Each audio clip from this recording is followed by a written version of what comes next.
Hi hello నమస్తే welcome to my channel. నువ్వుంటే నా జతగా సీరియల్ నిజంగా రోజు రోజుకి చాలా ఇంట్రెస్టింగ్గా మారిపోతుంది.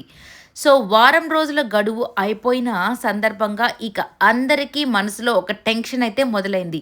సో హరివర్ధన్ అసలు ఏం చెప్తారు? సో దేవాని యాక్సెప్ట్ చేస్తారా లేదా? సో యాక్సెప్ట్ చేయకపోతే నా పరిస్థితి ఏంటి అని మిథున ఆలోచిస్తుంది. అలాగే యాక్సెప్ట్ చేయకుండా ఎందుకుంటాడని కూడా మిథున ఆలోచిస్తుంది. సో ఇదంతా పక్కన పెట్టేస్తే నిజంగానే ఒక మంచి మనిషి ఎప్పుడు కూడా ప్రతి ఒక్కరిని అర్థం చేసుకుంటారు. అలాగే హరివర్ధన్ కూడా తన కోపం ఒక్కటే. తను రౌడీ అని మాత్రమే దేవా మీద తనకి కోపం. తన వల్ల తన అంటే కూతురికి ఏమైనా ఇబ్బంది కలుగుతుందేమో, తన వల్ల ఎవరైనా తనని ఇబ్బంది పెడతారేమో, ఈ ఒక్క ఆలోచన మాత్రమే ఆయన్ని ఇబ్బంది పెడుతూ వస్తుంది. అందుకే దేవా మీద అంత కోపాన్ని తను అంటే మనసులో కలిగింది. లేకపోతే దేవా మీద స్వతహాగా అంత కోపమేమీ లేదు కానీ, బట్ ఈ పనులు చూస్తున్నప్పుడు నిజంగానే ఒక తండ్రికి ఎప్పుడు కూడా మంచి వాడికి తన బిడ్డనిచ్చి మ్యారేజ్ చేయాలని, వాళ్ళు సంతోషంగా ఉండాలని ప్రతి ఒక్క తండ్రి కోరుకుంటారు. అలాగే హరివర్ధన్ కూడా అలాగే అనుకున్నాడు. బట్ ఈరోజు జరిగిన సంఘటన నిజంగా అంటే వాళ్ళ చిన్న కూతురి విషయంలో దేవా చేసిన పనిని చూసి నిజంగా చాలా అంటే చాలా హ్యాపీగా ఫీల్ అయిపోయి ఇక దేవా దగ్గరికి వచ్చేసి అతని చేతులు పట్టుకొని థ్యాంక్స్ చెప్పి, నిజంగా థ్యాంక్స్ అనే మాట చాలా చిన్న విషయం దేవా, నేను నీకెప్పుడు రుణపడి ఉంటాను నీకెప్పుడు కూడా అని చెప్పేసి ఆయన మాట చెప్పినప్పుడు దేవా కళ్ళల్లో ఒక మెరుపు అలాగే ఒక సంతోషం అయితే కలుగుతుంది. ఎందుకంటే ఫస్ట్ టైం వాళ్ళ మామగారు అంతగా మాట్లాడడం కానివి తనకొచ్చి థ్యాంక్స్ చెప్పడము అంటే వాళ్ళ చిన్న పాప లేకపోతే వాళ్ళ చిన్న కూతురు చనిపోయి ఉంటే మా పరిస్థితి ఏమైపోయిండేదో. సో ఒక అమ్మాయి గురించి నువ్వు ఆలోచించి తన కోసం జైలుకి కూడా వెళ్ళాలనుకున్నావు. అలాగే చేయని తప్పుని నీ మీద వేసుకున్నావు. నేను కొట్టినా భరించావు. నేను ఎన్నో నీ అంటే నా వల్ల నీకు ఎంతో ద్రోహం జరిగింది. అంటే ఫస్ట్‌లో తనని జైల్లో పెట్టించి కొట్టించాడు కదా! ఇవన్నీ నువ్వు మనసులో పెట్టుకొని నాకు ఏమీ చేయవేమో, అంటే మా కుటుంబాన్ని నాశనం చేస్తావేమో అని అనుకున్నాను. బట్ నువ్వేమీ అవన్నీ ఆలోచించకుండా నా కోసం ఆలోచించి, నా కుటుంబం కోసం ఆలోచించి ఒక అమ్మాయిని ఇంతగా కాపాడావంటే నిజంగా నువ్వు చాలా గ్రేట్ అన్నట్టుగా ఆ జడ్జి గారైతే చెప్తుంటే ఇక కామ్‌గా ఉండిపోతాడు దేవా. ఏమీ మాట్లాడడు.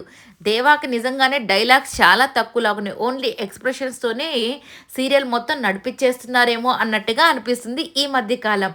బట్ వాటెవర్ ఏది ఏమైనా సీరియల్ మాత్రం సూపర్‌గా ఉంది.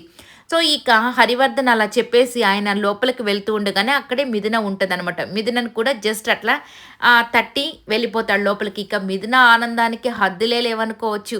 సో త్వరగా పరిగెత్తుకొని వచ్చేసి దేవాని హగ్ చేసుకొని, దేవా నిజంగా నువ్వు సూపర్ దేవా, అసలకి నిజంగా నా నమ్మకాన్ని నువ్వు గెలిపించావు.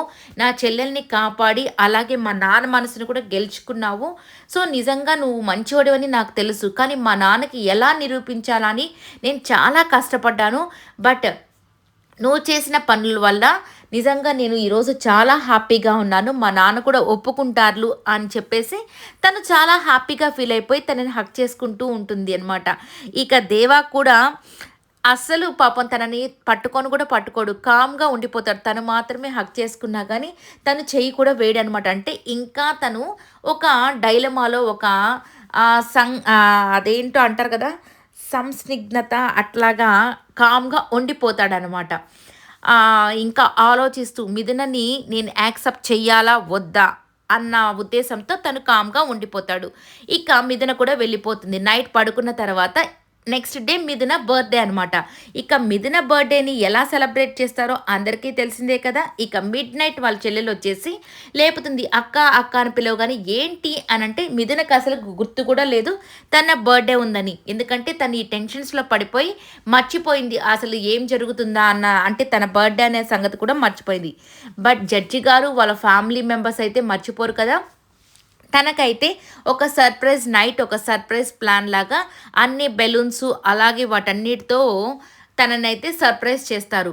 ఇదంతా ఇలా జరుగుతుంటే ఇక దేవా వాళ్ళ ఇంట్లో సూర్యకాంతం ఉంది కదా!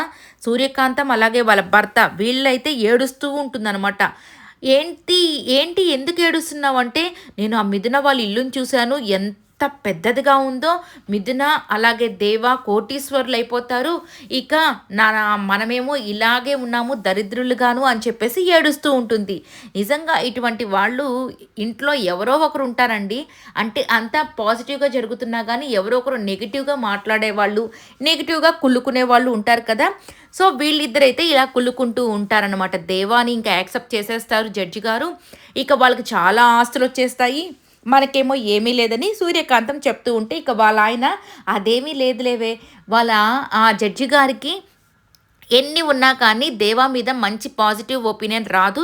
ఎందుకంటే వాడొక దొంగ కదా! అలాగే వాడొక రౌడీ కాబట్టి వాడి మీద మంచి ఒపీనియన్ రాదులే. నువ్వేం టెన్షన్ పడబాకు. వాడిని యాక్సెప్ట్ చేయడు అని చెప్పగానే మళ్ళీ సూర్యకాంతానికి సంతోషం వచ్చేస్తది. నిజమేనా అండి అంటే, అవును నిజమే అని చెప్పి చెప్తాడనమాట. వీళ్ళిద్దరి గోల ఇలా ఉంటుంది. ఇక్కడికొచ్చేసరికి నిజంగానే జడ్జి గారు వీళ్ళ హుందాతనాన్ని నిజంగానే నిరూపించుకునే దానికి ఒక మంచి బిఎండబ్ల్యూ కార్ తీసుకొచ్చి మిథునకైతే గిఫ్ట్‌గా ఇచ్చేస్తాడు. ఇదిగో అమ్మ తీసుకో అని. కానీ మిథున యాక్సెప్ట్ చేస్తుందా? అస్సలకి యాక్సెప్ట్ చేయదు కదా! ఎందుకంటే మిథున ఇప్పుడు చాలా మారిపోయింది. ఇప్పుడు లగ్జరీ లైఫ్ కాదు కానీ తనకు కావాల్సింది దేవానే. సో, కాబట్టి నాన్న నాకివన్నీ ఏం అవసరం లేదు నాన్న. నాకేం కావాలో నీకు తెలుసు కదా! నాకు దాన్నివ్వండి. అప్పుడు నేను సంతోషపడతాను అని చెప్పి మిథున చెప్తుంది. ఇక దాంతో ఆ జడ్జి గారొచ్చేసి ఏం కావాలి చెప్పు అమ్మ నీకు. నేను ఎంత కాస్ట్ అయినా ఎక్కడున్నా నీకోసం దాన్ని తీసుకొని వస్తాను. సో, అని చెప్పగానే నాకేమి వస్తువులు నాకేమి అవసరం లేదు నాన్న. నాకేం కావాలో మీకు తెలుసు కదా! నాకు అదిస్తే చాలు అని చెప్పేసి అంటే దేవా గురించి అడుగుతుందనమాట. కానీ జడ్జి గారికి అర్థం కానట్టుగా కామ్‌గా ఉండిపోతాడు. మరి చూడాలి అసలు తన బర్త్‌డే పార్టీలో అసలు ఏం చేయబోతున్నాడు? నిజంగానే యాక్సెప్ట్ చేస్తాడా? లేదా? అన్న విషయాన్ని రేపటిదాకా మనం ఎదురు చూడాల్సిందే. ఇక ఇదంతా ఇలా ఉండగానే ఇక దేవాకైతే ఏంటి ఈరోజు మిథున బర్త్‌డేనా? ఓహ్! ఆ విషయం నాకు తెలీదే. ఈరోజు మిథున బర్త్‌డేనా? అందుకేనా వీళ్ళు ఇంత గ్రాండ్‌గా సెలబ్రేట్ చేస్తున్నారు అన్నట్టుగా తనైతే చూస్తూ ఉంటాడు. ఇక జడ్జి గారొచ్చేసి ఒక చిన్న గిఫ్ట్ అని చెప్పేసి బిఎండబ్ల్యూ కార్ చూపించగానే ఇంత పెద్ద కారు చిన్న కారా అన్నట్టుగా ఆశ్చర్యపోతూ చూస్తున్నాడు. సో, ఇదంతా పక్కన పెట్టేస్తే ముందుగా మిథున అయితే దేవాని హగ్ చేసుకునింది కదా! దాని తర్వాత మిథున వాళ్ళ నాన్నతో చాలా మాటలు మాట్లాడుతుంది. సో, ఆ పార్ట్ కొంచెం మిస్ అయింది. సో, ఇప్పుడు ఏం మాట్లాడుతుందంటే వాళ్ళ నాన్నగారి దగ్గర పాదాల దగ్గర కూర్చొని చెప్తుందనమాట. అమ్మ పైన కూర్చో అంటే, లేదు నాన్న నీ పాదాల దగ్గరే కూర్చుంటానని చెప్పేసి వాళ్ళ నాన్న దగ్గర కూర్చొని, దేవా లాంటి మంచి భర్త దొరకడం నిజంగా నా అదృష్టం నాన్న. ఒక మంచి వ్యక్తి అంటే మీ దృష్టిలో ఏంటి? ఒక కథ చెప్తాను అని చెప్పేసి ఒక ఋషి ఉన్నాడు. అలాగే ఒక మామూలు వ్యక్తి ఉన్నాడు. తను అడుగుతాడు మంచి వ్యక్తికి, చెడ్డ వ్యక్తికి ఏంటి డిఫరెన్స్ అంటే, మంచి వ్యక్తి తన కోసం తను ఆలోచించకుండా వేరే వాళ్ళ గురించి ఆలోచించి మంచి పనులు చేసేవాడు మంచి వ్యక్తి.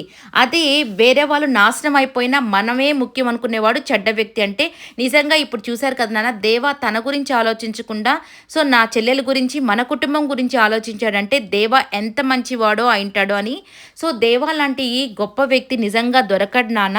నువ్వు కొద్దిగా ఆలోచించు. ఎందుకంటే నేను చెప్పడం కాదు కానీ మీకే అర్థమైంటుంది కదా! తను చేసిన ప్రతి పని కూడా మీకు తెలుసు ఇప్పుడు. ఇప్పుడు నేను చెప్పాల్సిన అవసరం లేదు. ఇంతకంటే మంచివాడు, గొప్పవాడు నాకు ఇంకెక్కడ దొరుకుతాడు. ఒక అమ్మాయికి ఒక మంచి భర్త దొరకడం కంటే గొప్ప ఆస్తి ఏముంటుంది నాన్న. తన వల్ల నాకు ప్రమాదం వస్తుందని మీరు అనుకుంటున్నారు.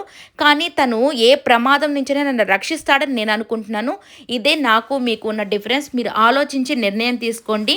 ప్లీజ్ నాన్న నన్ను బాధ పెట్టకండి నాన్న అని చెప్పేసి చాలా మాటలైతే చెప్తుంది వాళ్ళ నాన్నగారితో. వాళ్ళ నాన్న కూడా చాలా కామ్‌గా వింటూ ఉంటాడు. అంటే మీరు కొట్టినా తను భరించాడు. తను నిజమైతే ఎక్కడ కూడా బయట పెట్టలేదు. ఎందుకంటే ఒక ఆడపిల్ల జీవితం కోసం మరి తను నా చెల్లెల కోసమే ఇంత చేస్తే ఇక నా కోసం ఎంత చేస్తాడో మీరు ఆలోచించండి అని చెప్పి చెప్తుంది.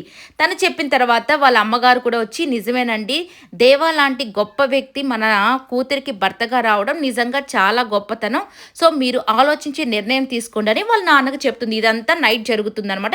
దాని తర్వాత ఈ బర్త్‌డే పార్టీ లాగా వీళ్ళు సెలబ్రేట్ చేస్తారు.